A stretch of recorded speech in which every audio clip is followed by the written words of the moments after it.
Dalam rangka mewujudkan 3 buah ranperda inisiatif legislatif, DPRD Kota Gorontalo kembali melaksanakan konsultasi publik yang terdiri dari ranperda tentang penyelenggaraan administrasi kependudukan, ranperda kota layak anak, ranperda perlindungan dan pemberdayaan petani.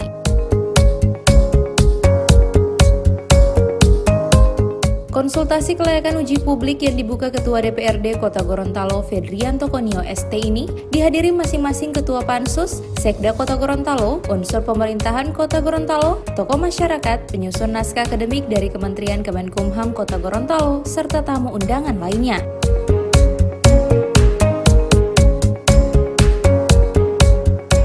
Ketua Pansus 1 Haji Darmain Duming menjelaskan dari hasil audit Badan Pemeriksa Keuangan Republik Indonesia bahwa di Kota Gorontalo belum mempunyai rancangan peraturan daerah tentang kependudukan.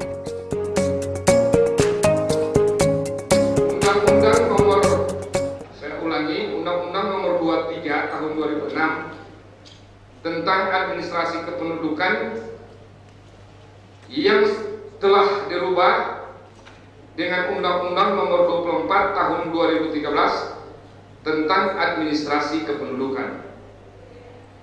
Yang kedua yang menjadi dasar hukum kami adalah Undang-Undang nomor 23 2014 terkait dengan pemerintahan daerah. Nah, setelah undang-undang ini dibentuk, tentu harus ada pelaksanaan teknis dalam hal ini. Maka dibentuklah peraturan pemerintah yang terakhir yang terupdate untuk 2019 ini adalah peraturan pemerintah nomor 40 tahun 2019 tentang pelaksanaan undang-undang daripada undang-undang nomor 23 tadi.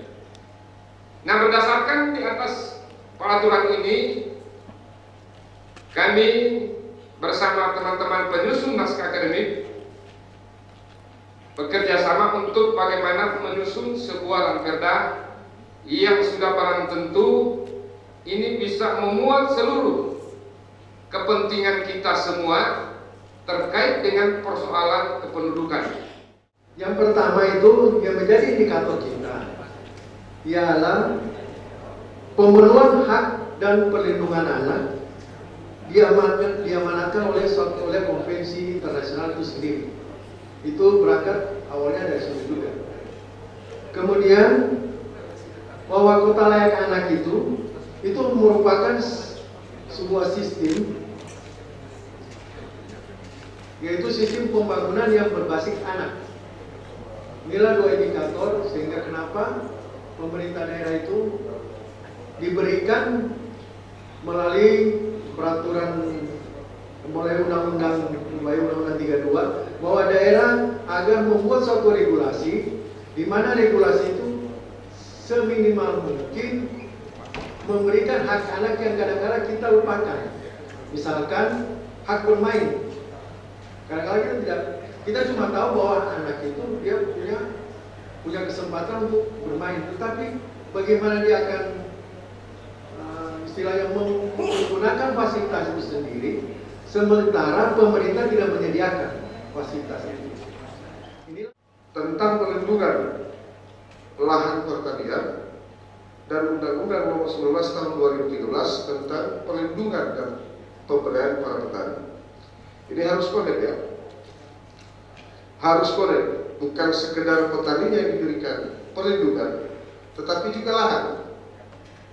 Nah, bicara soal lahan, mungkin di Kota Gorontalo ini yang paling kecil untuk wilayah Sulawesi Utara dan Gorontalo.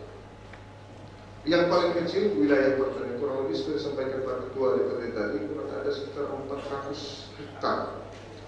Dan ini semakin hari semakin tergerus, ya, semakin terbabat habis untuk dijadikan sebagai lahan-lahan, terutama lahan-lahan bisnis. Untuk kota layak anak, nah kota layak anak ini menurut kami pertama yang ingin kami berikan masukan bahwa dimanapun terhadap perda itu bukan karena di pusat sudah ada yang namanya penyelenggaraan kota layak anak, sehingga kemudian di kabupaten kota ketika membuat rancangan perda maka harusnya dimasukkan bukan kota layak anak tapi penyelenggaraan kota layak anak.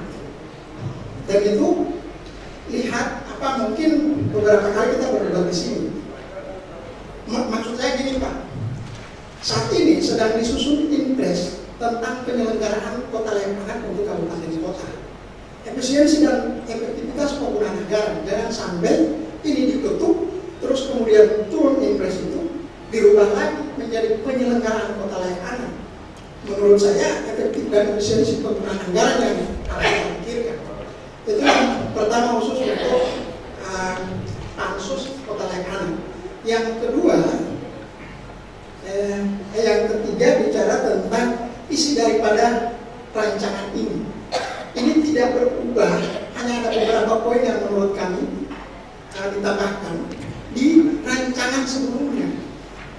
Rancangan Perda Kota Layak Anak ini pernah dibahas beberapa bulan yang lalu sebelum pileg. Diharapkan melalui draft Ranperda yang diusulkan oleh Pemrakarsa perlu dilakukan penyelarasan, pengharmonisasian, pemantapan, dan pembulatan konsepsi yang diatur lebih lanjut untuk diatur menjadi sebuah Ranperda melalui uji publik bersama stakeholder terkait.